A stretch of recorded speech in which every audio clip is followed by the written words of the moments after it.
안녕하십니까. 매일 눈으로 세상의 흐름 읽어드리는 Y타임스 정세분석의 추부길입니다.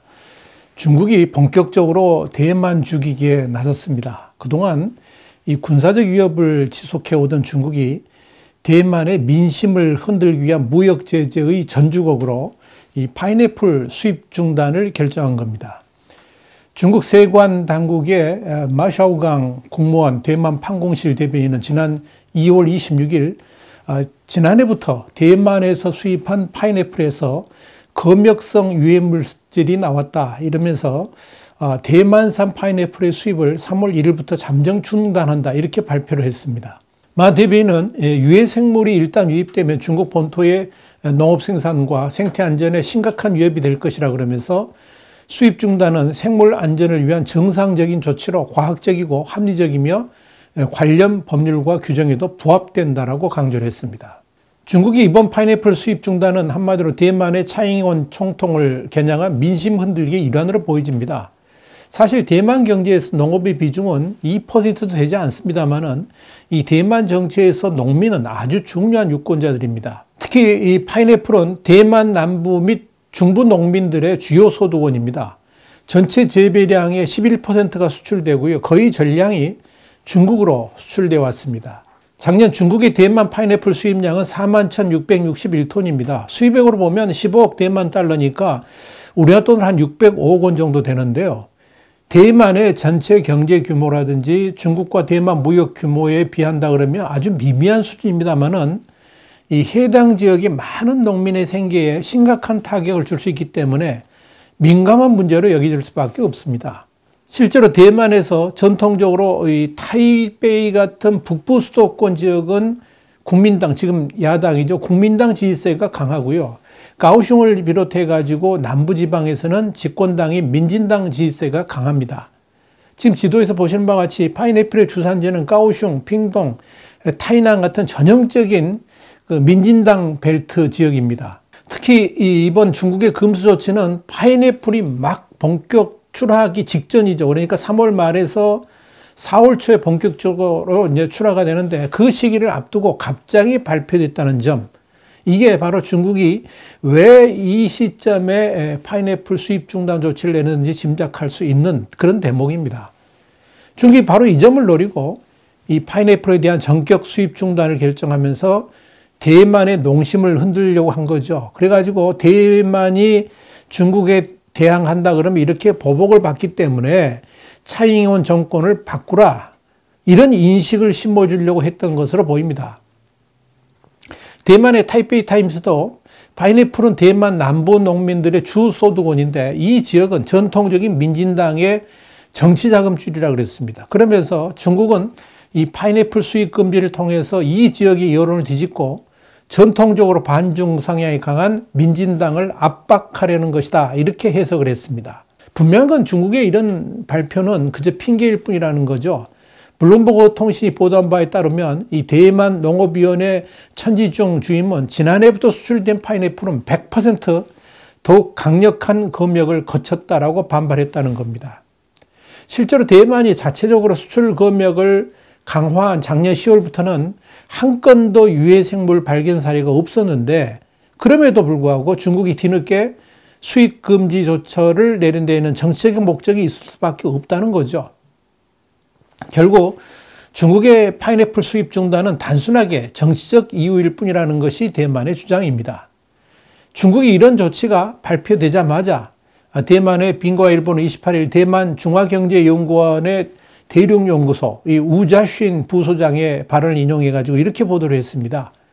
중국의 대만산 파인애플 잠정 수입 중단이 대만 제재의 전주곡일 수도 있다라고 보도를 한 겁니다. 우 부소장은 지난 1월 27일 주펑렌 중국 공무원 대만 판공실 대변인이 대만이 생산하거나 대만을 거쳐 운송된 육류 제품의 중국 수입을 금지한다고 발표한 이후에 또다시 대만의 파인애플 수입을 금지한 것에는 이유가 있다라고 언급을 했습니다.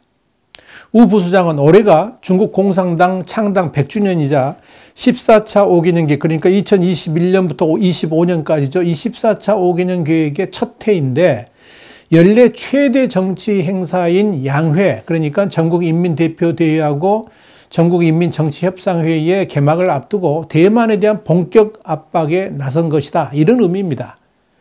우 부소장은 중국 입장에서는 경제무역 제재에서 자신들 그러니까 중국에게 후폭풍이 발생하지 않고 상대에게 그러니까 대만에게 심각한 타격을 줄 수 있는 것이 대만 농산물 시장이라고 판단한 것 같다라고 말한 겁니다. 우 부소장은 이어서 대만의 육류 제품과 파인애플에 대한 수입 금지는 대만 산업과 경제에 대한 충격 조성이 아니고 대만 내부에서의 정치적 대립과 민심을 공황 상태에 빠뜨리려고 하는 의도가 있다라고 분석을 했습니다. 다만 우 부소장은 중국이 미국과 무역 전쟁을 벌이느라 대만 과학기술 산업의 부품이라든지 인재에 대한 수요가 높기 때문에 이들 산업에 대한 제재는 경솔하게 나서지는 않을 것으로 보인다라고 정리를 했습니다. 중국이 이렇게 이 파인애플 수입 금지 조치가 성공한다면 이어서 망고, 구아바, 슈가애플, 왁스애플 이것들이 다음 차례가 될 것이라고 대만 언론들은 보도하고 있습니다. 중국은 대만뿐 아니라 코로나 팬데믹과 관련해 가지고 책임론을 주장했던 호주의 석탄과 와인, 쇠고기 같은 거 이런 것들의 수입을 규제한 바도 있었죠. 그런데 말입니다. 중국이 이런 이 파인애플에 대한 수입 금지 조치가 내려지니까 대만 국민들이 당황해하는 게 아니고 오히려 똘똘 뭉치고 있습니다. 우선 대만의 차이잉원 총통부터 앞장섰습니다. 차이 총통은 지난 2월 26일 중국의 무역 제재 조치가 발표되자마자 곧바로 호주산 와인의 수입 제재로 불공정 무역을 펼쳤던 중국이 이젠 우리의 파인애플을 상대로 보복하려 한다 그러면서 맛있는 파인애플을 마음껏 즐겨서 농부들을 지원하자라고 트위터를 통해서 호소를 했습니다. 차이 총통은 이어서 대만에서 대륙으로 수출된 파인애플의 검역 합격률은 99.79%라고 그러면서 중국의 일방적인 수입 중단은 비무역적인 그러니까 정치적이라는 의미죠. 비무역적인 고려 때문이라 그러면서 중국을 정면으로 비판을 했습니다. 그리고 다음 날 27일 차이 총통은 대만 남부에 있는 까오슝의 이 파인애플 농장을 찾아가서 갓 딴 파인애플을 손에 들고 엄지를 치켜 세운 사진을 올렸습니다. 차이 총통은 이 별도의 인스타그램 계정에 올린 사진에서는 가슴에 이 타이완이라는 문구가 새겨진 옷을 입고 파인애플을 직접 먹는 사진도 올렸습니다. 그리고 3월 2일에는 파인애플을 모두가 맛있게 즐길 수 있도록 국가가 앞장서고 있다 그러면서 이 파인애플이 여러분에게 미소를 짓게 만들어줄 것이라 이렇게 말을 했습니다. 자, 총통이 이렇게 적극적으로 파인애플 챌린지에 나서니까 수전창 행정원장 그리고 라이칭더 부총통, 천치마이 가오슝 시장 같은 민진당 소속 핵심 정치인들도 일제히 파인애플 농장을 찾아가서 인증샷을 남기면서 이 파인애플 소비 진작을 호소했습니다. 민진당 소속 입법위원인 우스야오는 중국이 크지만 대만은 무섭지 않다 그러면서 이런 글도 올리면서 이 파인애플을 먹는 자신의 사진을 페이스북에 올리기도 했습니다. 그리고 대만 내 오피니언 리더들도 파인애플로 만든 잼이라든지 빙수 뭐 이런 여러 음식 사진을 찍어 올린다든지 이 파인애플을 소재로 한 일러스트를 만들어 올리는 식으로 이 파인애플 잔뜩 먹기 챌린지에 동참을 했습니다. 이런 파인애플 챌린지에 대만 국민들은 적극 동참을 했습니다. 파인애플의 구매 물결이 일어서 4일 만에 지난해 중국 수출 물량만큼을 다 팔아버렸다는 겁니다. 3일 대만 빈과일보 등에 따르면 대만 농업위원회 천지중 주임은 전날에 지난달 26일부터 파인애플 판매 촉진에 나선 지 96시간 만에 41,687톤에 달하는 구매 신청을 받았다. 그러니까 중국으로 수출한 그 양이죠. 농업위원회가 판매 운동을 벌인 지 98시간 만에 이런 일이 벌어진 겁니다. 천주임은 이런 실적은 농업위원회 판매 목표인 수출 3만 톤, 내수 2만 톤의 83%를 각각 달성한 것이라고 설명을 했습니다. 대만 국민들이 1차적으로 중국의 무역 보복에 똘똘 뭉쳐가지고 통쾌하게 대갚은 겁니다. 대만 당국은 차제 이번 위기를 기회로 삼도록 이 중국 이외의 거래선 발굴 같은 이런 수출 시장 다변화를 지원할 것이라고 강조를 했습니다. 우선 호주와 일본이 대만을 돕기에 적극 나섰습니다. 대만 언론은 남북 까오슝 지역의 농협과 호주 무역업자와 사이에 이 파인애플 판매 협력 의향서를 맺었고요. 식품 수출업체가 작년보다 62% 증가한 3,500톤의 파인애플을 일본에 수출할 예정이라고 보도를 했습니다. 이뿐 아니라 대만 주재 미국 대사관격이죠. 미국 제대만협회 AIT라고 부르죠. 여기하고 캐나다 주 타이베이 무역판사처 그리고 일본 대만교류협회 등도 대만 파인애플을 지지한 것으로 전해졌습니다. 이렇게 파인애플 챌린지에 국내에서 적극적인 호응이 일고 특히 일본이 적극적으로 파인애플 수입량을 대폭 늘리니까 차잉원 총통은 3일 트위터를 통해서 대만 파인애플을 적극 응원해 주신 일본인 여러분에게 감사드린다 그러면서 대만에 오시면 파인애플 케이크를 반드시 구입하시지만 이 생 파인애플을 그대로 드셔도 정말 맛있다. 꼭 드셔보시라. 이렇게 글을 올렸습니다. 그리고 라이징태 이 부총통은 3일 오늘까지 일본으로부터 5,000톤이 넘는 주문을 받았다 그러면서 이건 사상 최대의 양이다. 이렇게 글을 썼습니다. 그러면서 일본인 여러분이 총통부를 방문한다면 파인애플 케이크를 대접하겠다라고 글을 올렸습니다.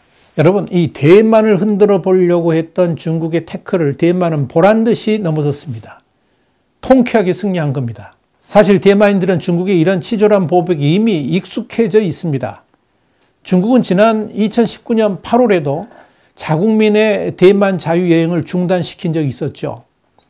대만을 찾는 중국인 개인 관광객은 연간 한 100만 명이 넘었기 때문에 당시 이런 조치는 대만 관광산업에 수조 원대의 손해를 끼친 것으로 추산됐습니다. 그런데 그런 중국의 압박이 대만의 민심을 흔들지는 못했습니다. 오히려 중국에 대한 호감도는 하락을 했고 차잉원 총통을 중심으로 더욱더 결집을 했습니다.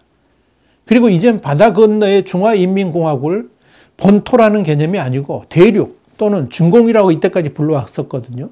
근데 요즘 들어서는 어떻게 부르냐? 아예 중국이라고 부르면서 아예 이제 뭐 어떻게 보냐면 다른 나라로 인식하기 시작했다. 그런 말이 들립니다. 이러한 반중 분위기가 지난해 1월 치러진 대선과 총선에서 반중을 부르짖은 민진당이 중국과의 원만한 관계를 중요하게 여기는 국민당이 압승한 주된 배경이 됐습니다. 여러분, 대만은 갈수록 강해지고 있습니다. 중국이 대만을 압박하면 할수록 대만은 이젠 중국과 맞짱도 뜨겠다는 의지를 다지고 있는 겁니다. 중국이 군사적 압박까지 강도를 높이고 있습니다만 그럴수록 대만의 독립 의지는 더욱 강해질 것이고 그런 대만을 국제사회는 적극 지원할 겁니다. 그런 의미에서 오늘은 제가 출근하면서 이 대만산 펑리수, 이게 이제 파인애플 케이크라고 그러죠. 이 대만산 펑리수를 샀습니다. 맛있게 먹으려고 합니다. 우리나라에도 대만산 파인애플이 들어오는지 모르겠습니다. 그런데 만약 있다 그러면 다른 것보다는 이 대만산 파인애플을 사 먹어야 되겠다. 그런 생각이 듭니다. 오늘 Y타임 정세 분석 대만산 파인애플 생각하면서 마치겠습니다. 다음 시간에 다시 뵙겠습니다. 감사합니다.